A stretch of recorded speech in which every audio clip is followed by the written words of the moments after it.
누가복음 19장 41절에서 48절까지 우리 한 목소리로 함께 봉독합니다.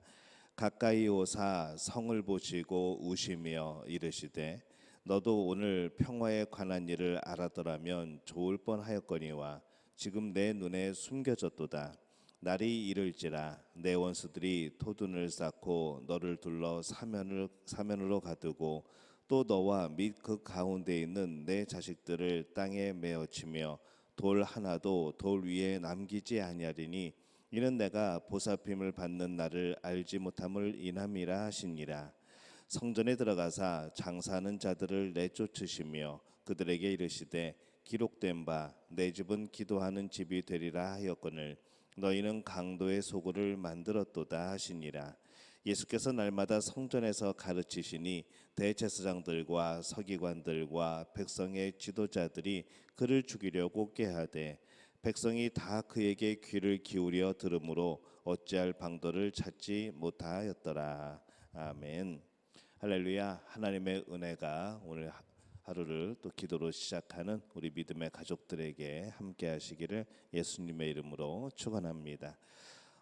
감람산에서 이제 예루살렘을 향하여 내려오실 때에 제자들의 환호가 있었고 많은 사람들의 또 찬양이 있었습니다. 조금 더 내려왔을 때에 곧 예루살렘이 더 가까이 보였을 때에 예수님께서 예루살렘 성을 보시면서 눈물을 흘리시죠. 41절에 보면은 가까이 오사 성을 보시고 우시며 이렇게 시작을 합니다. 예수님께서 왜 갑자기 눈물을 흘리셨을까? 우리가 43절 44절의 내용처럼 이 예루살렘의 멸망을 보셨기 때문에 그렇죠. 예루살렘 성은 이스라엘의 수도입니다. 그곳은 하나님의 이 백성을 대표하는 그런 상징적인 곳입니다.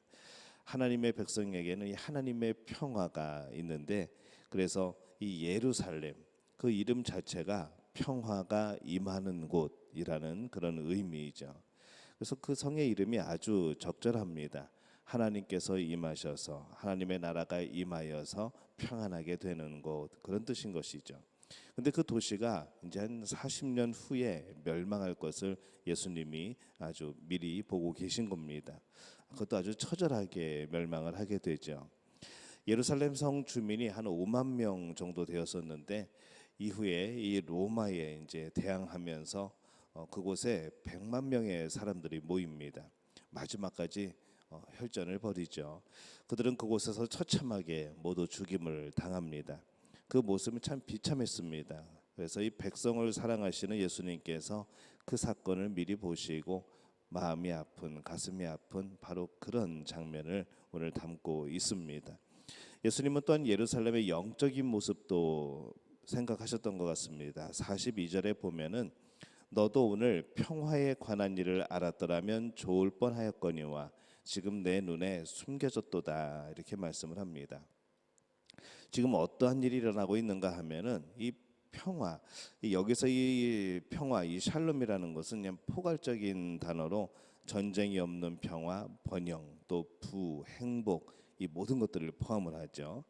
이 평화의 나라인 하나님의 나라의 왕 예수님께서 그 나라를 위한 중요한 일, 지금 예수님의 가장 중요한 일이 뭘까요? 백성들의 인류의 죄를 사하시고 또 그 구원회로에 초청하시는 것, 바로 그것이 가장 중요한 일이죠. 그것을 위해서 지금 예루살렘에 들어가고 계십니다. 근데 많은 사람들이 그것을 모르고 있다는 것이죠. 오히려 그 메시아를 죽이려고 하고 그 메시아를 어떻게든지 끌어내리려고 하는 이 사람들의 모습을 보시면서 이 영적인 면에서도 굉장히 마음 아픈 그런 모습으로 예수님은 보고 있는 것을 우리가 봅니다. 이후에 예루살렘 성이 멸망할 때에도 마찬가지입니다. 그때에도 많은 기독교인들은 경고를 받아서 미리 피신을 합니다. 그리고 그것이 하나님의 나라가 이 세상 곳곳에 퍼져가는 이 복음이 퍼져가는 바로 그러한 계기가 되지요. 근데 많은 이들이 여전히 그것을 모르고 예루살렘 성 안에서 죽음을 맞이하게 됩니다. 그래서 예수님의 눈에는 그렇게 진정한 이 평화의 나라가 오고 있음을 알지 못하는 이 백성들이 눈물 나도록 그렇게 안타깝고 또 슬픈 그런 마음이었습니다. 오늘날에도 이 땅에는 여전히 믿는 우리들의 눈에도 눈물이 날 수밖에 없는 그런 현실이 있고 그런 안타까운 그런 모습들이 있습니다. 예수님의 다시 오심을 기억하지 못하고 살아가는 많은 이들의 모습인 것이죠. 육신의 질병도 그렇고 경제적인 문제도 그렇습니다. 분명히 슬픈 일들이 일어나고 있죠. 그러나 우리가 그 속에서 이 하나님의 나라를 볼 수 있다면, 우리 안에 임한 이 하나님의 나라를 경험할 수 있다면은 우리는 그런 속에서도 눈물을 이겨나갈 수가 있는 겁니다. 중요한 것은 우리의 삶 속에서, 그 눈물 속에서, 그 안타까움 속에서 이 하나님의 나라를 기억하고 경험하는 겁니다. 우리는 하나님의 백성이라는 그런 명칭을 가지고 살아갑니다. 우리를 보실 때 예수님이 눈물을 흘리실까, 아니면 오히려 우리를 보면서 기뻐하실까라는 생각을 해봅니다. 하나님의 백성으로서 우리는 늘 하나님의 나라를 경험할 수 있어야 합니다. 영원한 평화의 나라, 이 하나님의 나라를 알아서 이 세상의 모든 눈물을 이기는 우리 믿음의 가족들이 되어지시기를 예수님의 이름으로 축원합니다. 예수님께서 예루살렘 성에 들어오시기 전에 눈물을 흘리시죠. 얼마나 마음이 아프셨는지, 또 얼마나 아파하셨는지 우리가 볼 수 있는 그런 대목입니다. 근데 그렇게 마음이 아픈 상태로 예루살렘 성에 들어오신 이후에 성전에 들어갔는데, 그곳에서 예수님의 마음을 아프게 하다 못해 이 분노하게 하는 그러한 광경을 목격을 합니다. 45절에 보면은 성전에 들어가사 장사하는 자들을 내쫓으시며 이렇게 말씀을 하죠. 이 장사하는 사람들 때문이었습니다. 아마 그들이 이 성전의 그 바깥에 이방인의 뜰에서 장사를 하고 있었을 겁니다. 근데 이방인의 뜰은 성소는 아니지만은 이 성전의 울타리 안에 있는, 그 성막의 울타리 안에 있는 곳으로, 그것도 성전이라 할 수 있는 것이죠. 그곳에서 장사하는 것은 바로 이 주객이 전도된 바로 그러한 모습입니다. 그리고 그들의 장사에는 거짓이 있었고 속임수가 있었던 것이죠. 그래서 예수님은 그들에게 분노하면서 그들을 내쫓으십니다. 분명히 성전 대제사장들과 또 관련이 있었죠. 성전의 많은 부분들이 이미 타락해 있었던 겁니다. 예수님은 그 성전에 대해서 말씀합니다. 46절에 보면은 기록된 바 내 집은 기도하는 집이 되리라 하였거늘 너희는 강도의 소굴을 만들었도다. 이렇게 말씀을 합니다.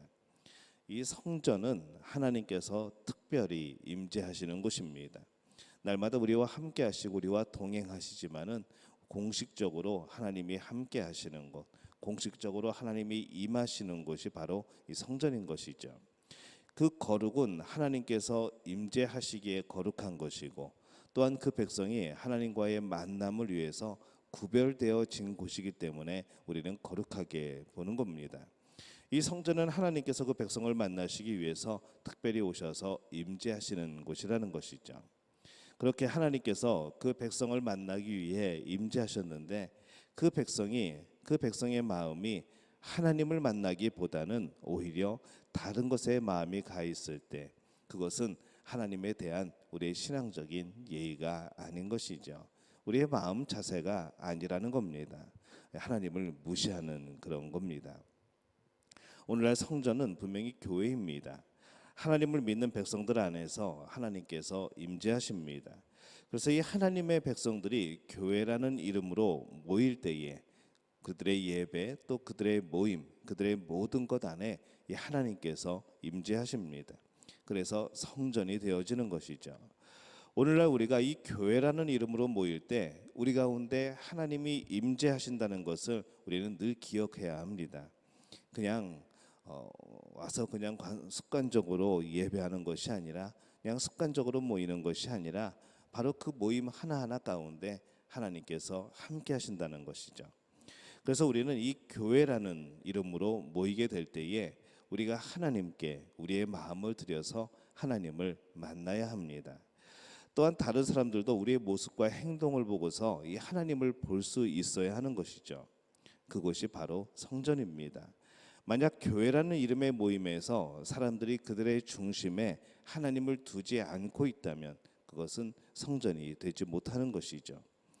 이 땅의 교회는 하나님께 기도하는 곳, 곧 하나님과 교통하는 곳이 되어야 합니다. 우리의 교회는 하나님 중심인가? 교회로 모일 때 우리의 마음이 하나님을 향하고 있는가? 우리가 늘 생각하며 우리는 그렇게 예배하고 그렇게 모여야 하는 것이죠. 이 예루살렘이라는 이름과 이 성전이라는 거룩한 이름을 가지고 있었지만은 그들은 예수님의 눈물과 분노의 대상이 되어 버립니다.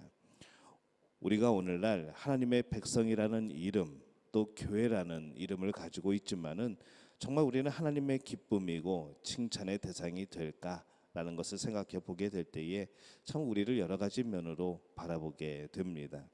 오늘날 우리가 하나님 나라를 알고 이루어가고 또 하나님과 친밀한 그런 교제를 통하여서 이 하나님의 백성이라는 이름, 또 이 교회라는 이름을 지켜가는 우리 믿음의 가족들이 되어지시기를 예수님의 이름으로 축원합니다.